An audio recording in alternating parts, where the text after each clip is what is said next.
Hi, boys and girls. Mark here from Clearview RC. I know it's been a while since we last did a round the world podcast thingy, whatever you want to call it, chat. The last one was with Tim. That was the first episode. This one, a little bit different. You'll see why. This little series, I want to keep it going.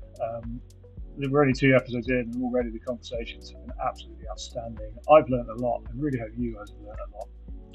The next 3 episodes, potentially, I've got people dialed up. If you want to name drop anyone, tag them. If you think it'd be worth me having a chat with them, please do. Tag them in the comments below or anywhere else. Don't forget to like and subscribe, all that jazz. And yeah, enjoy this conversation. I had a blast. I know that the guy I'm interviewing had a blast recording it. And yeah, enjoy. Okay. And Travis, tell the world, who the heck are you? Hello. So yes, my name, as clearly stated, Andy Travis. So I am a UK-based racer. Personally known Mark for we're getting on for at least 10 years now, I would think. Yeah. Yeah. And yeah, I'm a prolific racer in the southwest of England, Bristol mainly. So I'm actually chairman of Bristol Model Car Club, and we've been running that since 2013. And yeah, I do a lot of racing across the UK, done a little bit of European racing as well. Um, I believe I'm the first person to win the Iconic Cup 5 times in a row. Won a few regional championships and just trying to have fun along the way. Love it, love it. You mentioned Bristol. Now, Bristol is possibly one of the biggest clubs in the area. I haven't been along for many, many years, but you guys have got a very unique setup there, haven't you? What's special Yes, about your place that makes people just come back for more? I think it's probably the vibe of it. Really, it's we've managed to build a very good community of local racers who understand the ethos of club racing and are just there to have fun. Leave your egos at the door. Come have a good time at the track. With that, we've got a strong band of committee and racers who understands that yeah, it's we're just primarily there to have fun. We do what we can to help each other out, and then we settle any differences on the track. There's no need for any politics. We just enjoy it. We know what we're doing. We just like to have fun. Excellent. Now, obviously, this is my sort of around the world series, and people are going to be wondering, why have I got a Bristolian? Somebody who's literally a stone's throw over the River Severn from me. Why have I suddenly picked a Bristolian to be my next choice, especially after Tim? That Tim's mega guy, but he's the other side of the world. You are literally a 40-minute drive away from me. Why? Because it was quite a tenuous link. You came up with it as well. Oh, that was a good one. Well, I think the main of it is that I've done some international racing. I think that's probably the cusp of it. I'm not exactly a pro international driver, but I have my basis is Bristol, but I have ventured outside of Bristol, thankfully, without getting a nosebleed, and yeah, taking in as many experiences as I can. And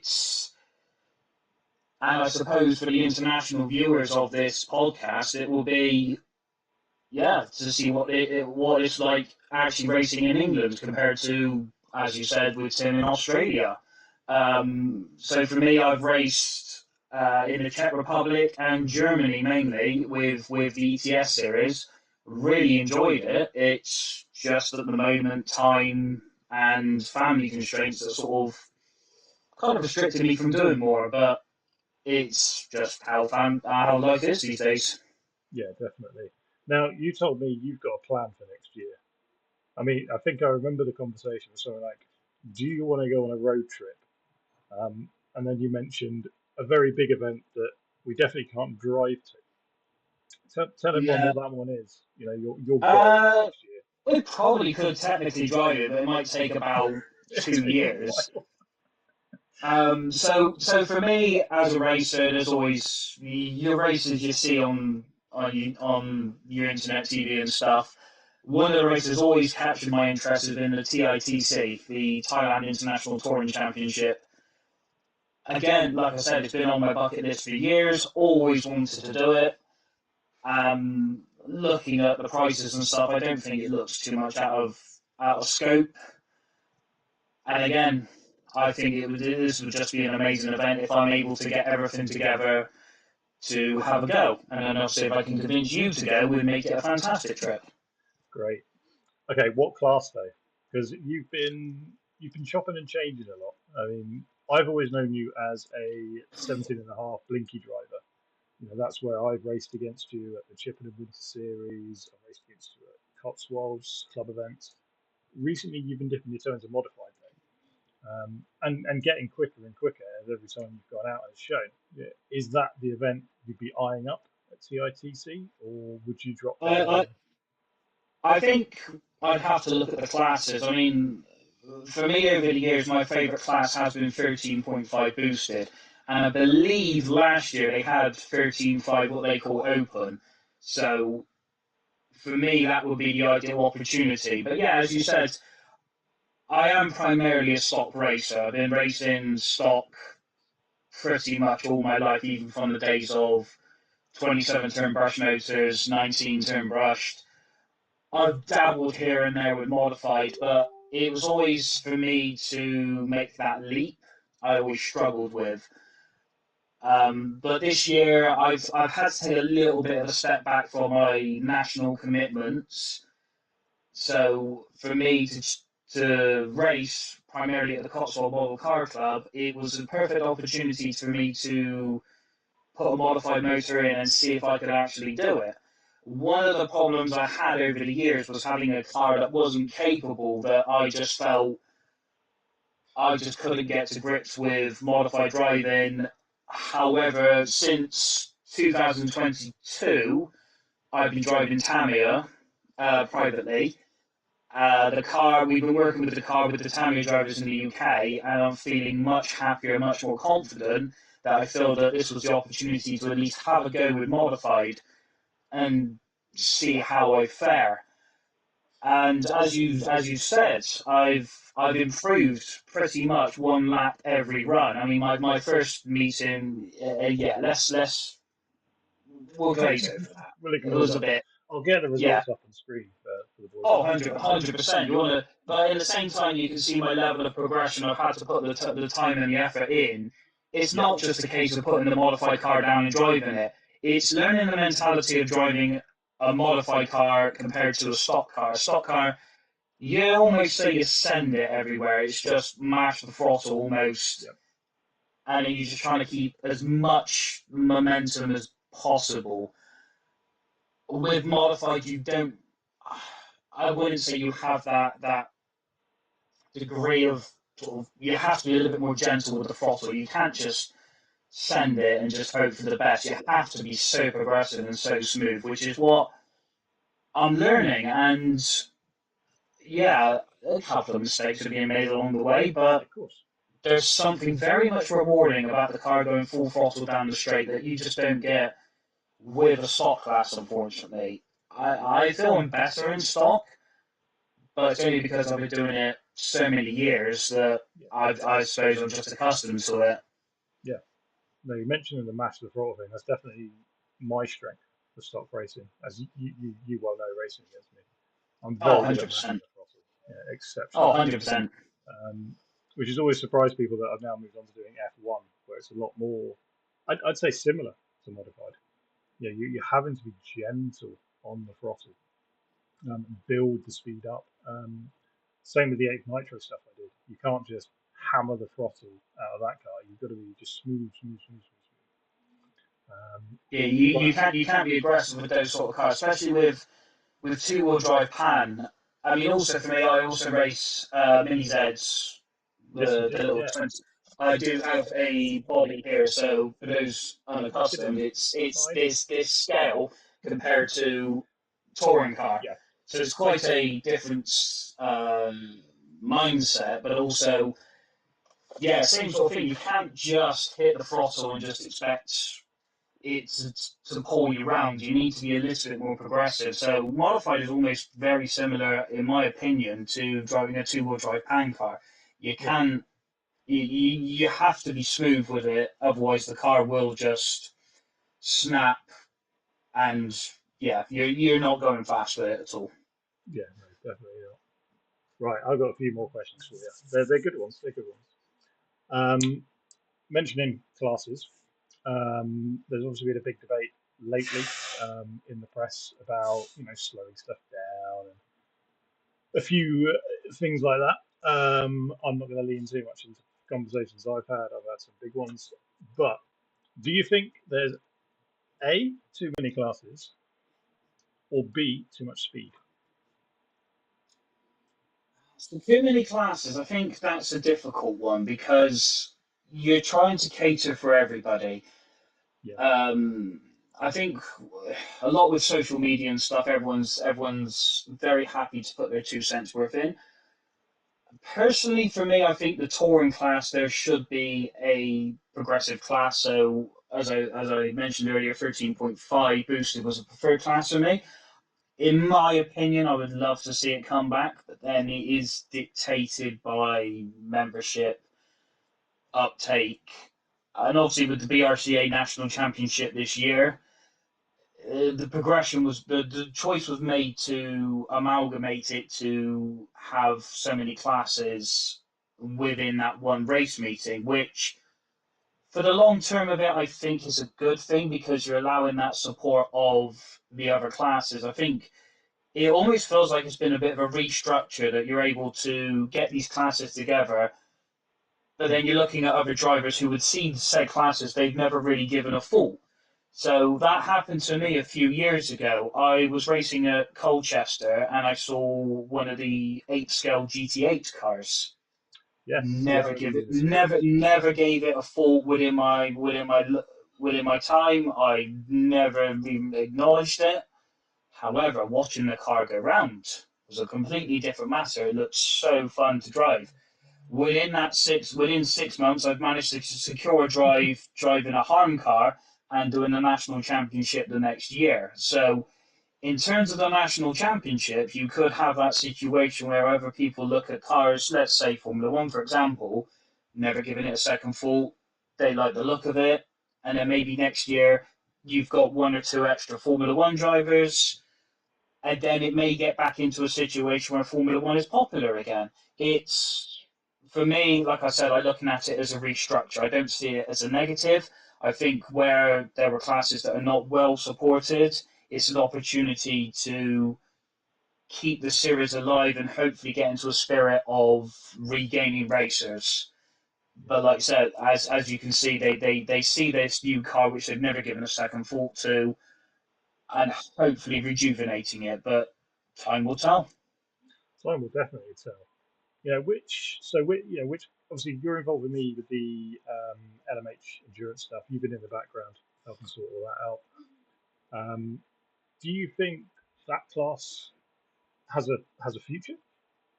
Obviously, numbers haven't been big this year. We're working on that behind the scenes, blah blah blah. But if, say, the BRCA and its wonderful, wonderful members actually took the time to vote at the AGM in favour of, say, a 21.5 LMH class, do you think that could see people coming in because the cars look realistic, the speeds are a bit more scale? Do you think that's a class that could help things? In an actual BRCA touring car Yeah, meeting. nationals. Yeah, actually at a national. I personally think no, Okay. because the main reason is that one of the things we're trying to introduce with it is a different race format. So to have an LMH class, in theory, does work, but not to our rule set. So our rule set, as you touched on, is 21.5 blinky. We looked at the rule, we looked at rules, we looked at motor speeds, and we felt that 21.5 was fast enough. Yeah. There has been much talk of, from what I've seen, of making the modified class an LMH class, which It's Interesting. got scope. Hadn't seen It's that. got. I've seen a few comments where they would they would suit it, but that's a discussion for potentially later on. Yeah, yeah, yeah. But back, but circling back to our class, I think with our race format, what we've tried to do is make a motor speed which is fast enough, but also fast enough for endurance racing. Yeah. Oh, he's frozen. I love it when this happens. That's Oh, the. lovely. Oh no, no, uh, yeah, we got it. We've got him back. We've got him back. Bristolian oh, we got him Wi-Fi back. is amazing. Oh, lush. Um, so yeah, in my opinion, I think if we were to have an LMH class, it would potentially be 13.5. I Yeah, think that would be a nice, comfortable speed. However, like I said, the rule set we've got yeah, that to follow our format, I feel that 21.5 is fast enough. To have it at a BRCA meeting, I don't think is fast enough. I think a lot of racers would be turned off by the idea of running such a slow motor in a touring yeah, car. Um, Even seeing some 17.5 racers go around Cotswolds, it doesn't look the fastest car. Um, and that's my opinion and my opinion alone. yeah, Um, so to run a 21.5 at a BRCA event, I don't feel was a good idea. However, if it was 13.5, I think it would potentially capture the interest.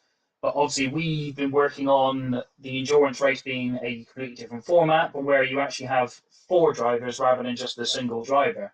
So it's working together as a team rather than a single result. So yeah, LMH in BRCA with a 13.5. excellent.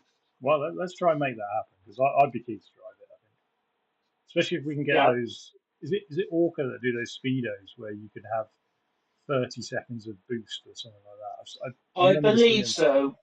I believe so, but I think we would need to look at the options. I feel um, We need a lot more boost. boosted boosted would be fun, but again, I think yeah, Yeah, for a sprint race, yes. For an endurance race, no. no, I, no, no, I, I no. feel that would ruin the aspect of it. People would just be boosting all the time, dumping batteries. It would treat it more like a sprint race over an actual endurance race. Yeah. You mentioning dumping batteries, that's just reminded me of something. We had to create rules, didn't we? Which surprised us. So, boys and girls, there are no rules in. Where did we look? We looked at EFRA, IFMAR, and BRCA, didn't we? There are no rules Yes. for lowest voltage, which surprised us, I think. I think it surprised us when we were looking at the rule set. Yeah, so we did some extensive research and we looked at the maximum voltage allowed.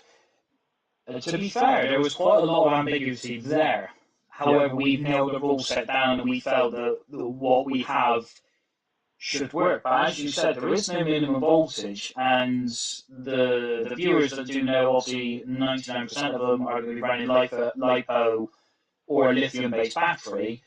You're going to know that once the battery discharges below a certain voltage, it's not safe. certainly not. So when you talk sort of real world hypercars, as it were, if you run out of fuel, the car grinds to a halt. It still has that internal combustion engine, although with a hybrid powertrain, you still have that power, that internal combustion engine that when it goes empty, it grinds to a halt. But obviously, with a lithium-based battery, let's say it will stop, but there may be certain repercussions that come afterwards. You may not be able to Yeah, recover the car all in one piece. A yeah, fire extinguisher may be required, we shall say. yeah. You need a massive bucket of sand just to chuck on the car. So something that we looked at was we introduced a LiPo warning. We looked at a few options. We did look at the LED display, but trying to see an LED display even at say like 20, 30 miles an hour blasting on the track is a no-no. So No chance. we No chance. actually we managed to find a few LiPo warnings that are actually buzzers that you can program to specific voltages. Yeah, So a rule that we introduced was not so much the cutting off of the speedo, although I'll double check those rules, but I'm pretty sure that's Yeah, in no, there. of course. No, we've got that in. But also we have that audible warning. So anybody who hears it, the fellow racers, the marshals, trackside officials, do understand that that battery is pretty darn low. But it's a safe voltage that we say you've got 1 or 2 laps. And obviously, when I raced last year, I think we even fell foul that we tried going another half a lap because of the LiPo cutoff on the speedo. The car Yeah, shut down. So we introduced that safe voltage that obviously everyone can audibly hear. And if anybody tampers with said rule, we're aware of it. If they go more than 3 laps with that buzzer going, something isn't right. So yeah, we've managed to safeguard that we say no, you need to come in. yeah. No, I think it's probably one of the most sensible rules we've ever put in place. I think any GRCA, other than the whole sort of lipo warming, which is horrendous. Don't Yeah, do it. If you're watching the we US, we're please stop doing that. we're I know they do it in Asia and stuff as well. If we do go to TITC, I would probably feel very uncomfortable warming said Yeah, lipos, but we will have to cross that bridge. I feel that after that meeting, any lipos I would have had, I will probably be putting in the nearest bin. I Or feel like see I'm a coming. safe, Yeah, a safely discharged method of the bin. But yeah, yeah. I feel like if I'm coming with you, I'm just going to buy lipos there. I think it's just I think that would be the best option. we've got enough friends that side of the world. Tim, I Oh, thought you. 100%. Yeah. 100%. Speaking of Tim, just hypothetically, I'm just going to throw this one out there. If Tim suddenly rocks up at Bristol on a night, um, what is going to surprise him the most, other than your accents and your culture in Bristol, which we all know is a bit backwards? What's going to surprise him the most? Well, as long as he's booked in properly, we've got an official booking system. Love that. So Love that. if he just rocks up, that's going to be a big surprise to all of us. Yeah, yeah, I think the probably the biggest culture shock will probably, as he said, as he previously said, is it's a lot more outdoor racing. I think yeah, the carpet aspect is probably going to be the biggest issue that he's going to face. So I wouldn't say we are old school, but we still use Prima GT, which is still after 12 years or so we purchased it, is still giving fantastic levels of grip. yeah. It's a good I car. know a lot of clubs, including the Forest Dean Club, Mm. they've moved to the black carpet, which is of very much the same as everywhere in Europe. The Prima GT does give a different level of grip. If he's done any carpet racing, I'm going to probably roll the dice here and say that he's not done very much on Prima. But the other thing that's going to shock him is probably the level of hospitality he's going to receive. The one thing I hate is watching people struggle unnecessarily. Yeah, So if he needs a set of tires, I always keep a spare set of tires. Oh, just have them. Just if it gets you racing, you need them. Just crack on. You need a spare gear. I carry a bag of them. Just yeah, have it. And there's always someone willing to help, and 9 times out of 10 has the parts. Although we only really our main majority of two-wheel drive mini drivers have express, but they don't really have an express touring car. So anything specific, he may struggle. However, maybe. a set of tires is not going to be an issue. So he's going to be very shocked by carpet, the level of grip from carpet, well, A, driving carpet, and B, Prima, and the level of hospitality he would receive. Love that. I asked Tim this question. I'm going to ask you the same question. What is the wildest thing you've seen at a race meeting? Now, for Tim, it was kangaroos, snakes, that sort of thing, wildlife, basically. What's the wildest thing you've So I forget which year it is. I think it's 2015. What I describe as ice cream turf wars. had? Okay. Please, So yeah, expand on this one. This one sounds good. So during that time, you had the Schumacher BTCC, which was always Yes. considered the warm up event before the BRCA National, normally a few weeks beforehand. Yep. So anybody who's visited the West London Racing Centre, fantastic circuit. I love the layout. Um, you talk about anybody who's raced at West London, the D, you'll know exactly what I'm on about. Yep. Treat it with respect. Yep. So very hot day, like we're currently suffering from in the UK. FYI, Tim would probably not have an issue with it here, but I'm very much overheating at work and here. So it was very warm. There were two ice cream vans either side of the circuit. They had their mutual respect that one stayed one side, one stayed the other. They kind of had it as their turf. Grand, not a problem. They all got on as well as they could. So roll around to the few weeks' time of the National. Sunday, one ice cream van, sound. Other ice cream van, not a problem. Within half an hour, ice cream van number 3. So you got 1 and 2, rocks up in the middle. And by the time he has opened the hatch, this one here has run over, grabbed him, and dragged him out and started beating 7 bells out of him. And anyone who remembers, all over ice cream, apparently is quite. I think the mafia don't really have it as high stakes as ice cream. No, but anyone knows the former chairman at the time, Pete Timms. If he's seeing this, hello, I'd love to get in contact again.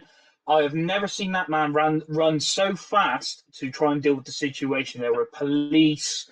I believe there was 1 or 2 ambulances, but there was many police.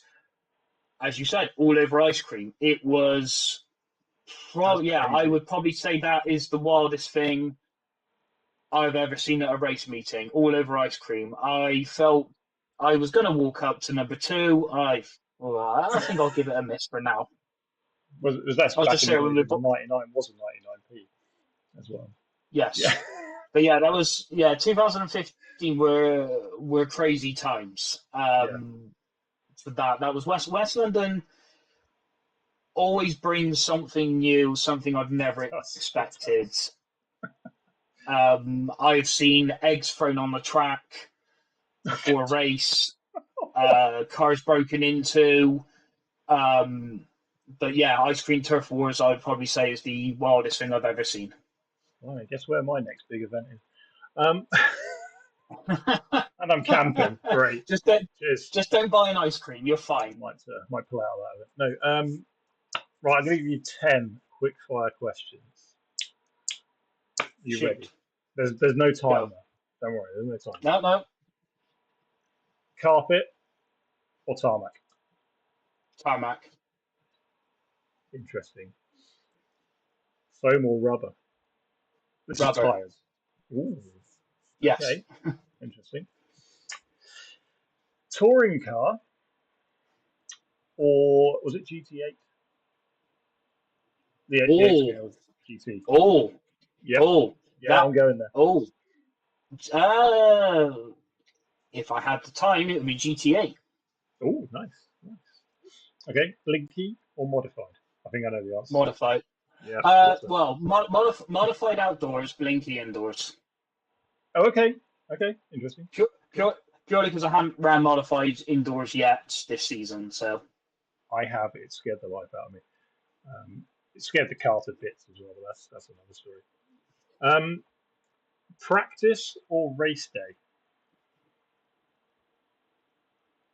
Practice. Ooh, wasn't expecting that. Interesting. Okay. Your favourite UK track? This can be indoors, outdoors, permanent, temporary, whichever. Oh, they all have their goods and their bads. I mean, obviously, Bristol is obviously number 1. Yeah. 100%. Other than Bristol, yeah. If you're talking outdoor circuits, any, but we'd exclude Bristol from this. Bristol is number 1. I would probably have to say Eastbourne. Oh yeah, I do like Eastbourne. That is a good track. Narrow, technical, but yeah, that's a good one. Yeah, I'll let you have it. But everything that's there and Yeah, how it's ran. Not going into technicals, but yeah, I'd probably say Eastbourne. love it. Hardest racer you've ever raced against? Hardest to pass wouldn't be you because I'll just pin you off. Oh, Yeah, true, true. Hardest racer, excluding me. that is a very difficult one. I would probably say, and he will probably be listening to this, Joe Keaveney. Okay, yes, yeah, yeah. Joe's, You yeah, you Joe's. may not have crossed his paths, but he was a very prominent racer back in the day, and annoyingly quick at everything within 2 laps.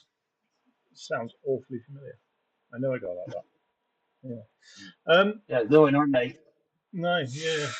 One setup change everyone should know about.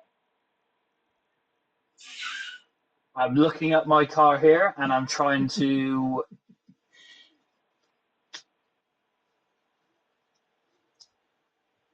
droop. Nice. Droop is a tough one to explain to people. Maybe we need to do another half an hour video that literally just explains droop to, to the boys and Oh girls. no! You're not getting me into that. I still get confused. That more droop, less droop, and I'm like, oh, it's the opposite of what I think. Love it. But I had droop to makes set a my massive maximum up difference again. on a touring car. Oh yeah, yeah. I was redoing mine today, and it was just like I've forgotten what it was initially. I think that's right. I'll find out at the weekend. It's fine. It'll be fine. Tea or coffee? Coffee. Um, I rarely drink tea these days. It is. As you know, I've got 2 young children. It's you're coffee a all the parent. way. Yeah, it's going to be coffee and Red Bulls at the same time. Oh, Works 100%. for me. Yeah. Um, your best post race meal choice?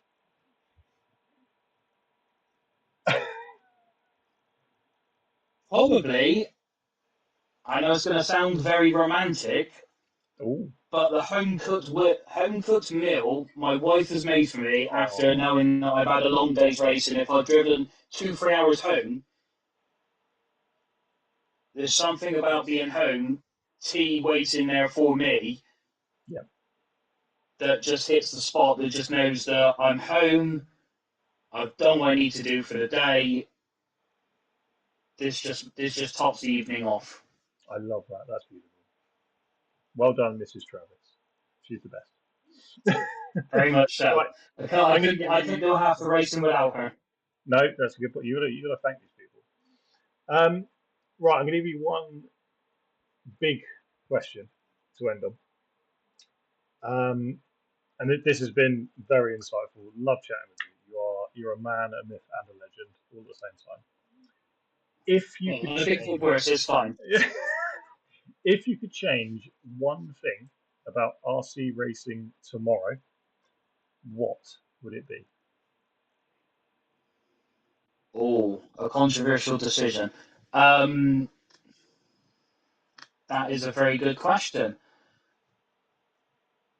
I, I mean, Stumped something you. that, yeah, you have 100% stumped me. I, uh, again, I'm looking at my touring car. Quick plug, TRF Yes, sorry, get the 421X. plugs in. Yep. Um, I think we. I don't want to get into body shell. Body shells is not something. No, let's not. I don't think. I personally don't think it's a problem. I think it's how it's worded, how the class is Yeah. worded, that is the issue, in my opinion. In my opinion alone. No, I agree. I agree. Yeah. Um, I think the one thing I would love to see changed is it's something that I believe they do in America. It's something to do with the progression system. So youngsters or rookies can only race a certain class until they've effectively earned their stripes. A good friend of mine, Paul Morrissey, has raced or spoken with people in the States before and said this is quite a common practice. I think I would love to see a progression system rather than given free rein for someone to just rock up who's never raced before with a modified touring car. That scares the hell out of me. Yeah, I know Um, that. I, for me, I would love a almost like a license grading system that you have to earn your stripes to progress up to the next category. I Yeah, think because I could spout rule changes. You want to change your tires, you want to change your motor. It's I don't think that one man is going to make that decision, but for me, I think a lot of new racers get very put off very quickly, and I've seen it personally quite a few times that someone and their dad have rocked up with the latest and greatest car. They've never driven on a circuit. They've been playing Gran Turismo all their lives, mm, but they've been allowed to openly buy these cars, and no one has stopped them at this point to say that you cannot drive it. You don't have the even the core fundamentals, as I call it, to pilot these cars around. And then when they do, they find out that it's not as forgiving as Gran Turismo is. yeah, Obviously, other sim racing games are available or sim racing platforms. Um, but I feel that when they crash the car excessively beyond economic repair, it puts a lot of people off. I would personally love to see a system where you start off in the slowest class, you meet a certain criteria, I don't know, a percentage in the championship or percentage of speed, yeah, and then you're able to move on to the next stage. I think for me, I think it's too easy to unlock too much power too quickly, and that scares people off very yeah, quickly. yeah. I love that. I think that's something that could and should be done in because we have it in real world motorsport. You start in go karts, you go to Formula Fords, whatever. Yeah, Yeah, you don't need to you drive a Formula One car to drive in a go kart. You just don't. exactly. It is almost like I passed my driving test, and then next week, okay, cool, I'm booked in for Spa Yeah, racing yeah, a Ferrari or any Formula One car. And like I said, that fault just absolutely terrifies me. And I know we're not piloting them physically, but I know that at the same time we are very much in control of them. And yeah, yeah, the speed might seem enjoyable, but if you haven't got core basics to even sort of understand your lefts and your rights, yeah, yeah, it's very daunting. And for me, it's a system that, in my opinion, I would love to see a career chart, as it were, or like we said, a development. And I yeah. think No, that would definitely. not so much attract more racers, it would retain more racers. Yeah, definitely, definitely. No, perfect, brilliant. Um, Before we close up, please thank any sponsors, all your sponsors, and especially your wife. Just throw that one in there as well. Oh yeah, one hundred The percent. floor is yours. The Um, floor is yours. Thank you. So currently, I am an independent driver for a chassis. That's not a application. That is my decision. So I currently run the Tamiya. But with this, there is support additionally. So thanks to the RC Racer for every bit of support that they give me, particularly Craig, obviously. Um, without the RC Racer, I don't think I could be doing anything Tamiya wise. But then also we have Dai Sakaguchi at sakaguchinetshop.com, who helps European, international, and all the UK racers with everything Tamiya, TRF that you could possibly imagine. The support is incredible. Um, I mean, my biggest sponsor over the year, which I've been with over the years, which I've been with since 2014, Zen Racing. They they understand what needs to be done for racing, and they support me 100% in everything I do. Um, when I've made bad decisions, they've supported me. When I've made good decisions, again, they've supported me. They've done everything above and beyond what I could ever imagine. So, Dave and Paul, I owe you a massive thanks for everything. Ramo Casady at Moody Falls, he's almost been one of my biggest fans, if anything. He's a good lad. supply me titanium hardware. Currently, I am sorting the hardware for this car, so you can see a lot of black screws. However, we are currently in the process of sorting that out. So anytime you need titanium fasteners for your car, Ramo is the man. I Um, will chuck these links in the description below. oh, please do, Good please luck. do. One of my recent um, sponsors is Andy Bird at Team Powers, and again, I will hold the car up a lot with their Team Powers motors.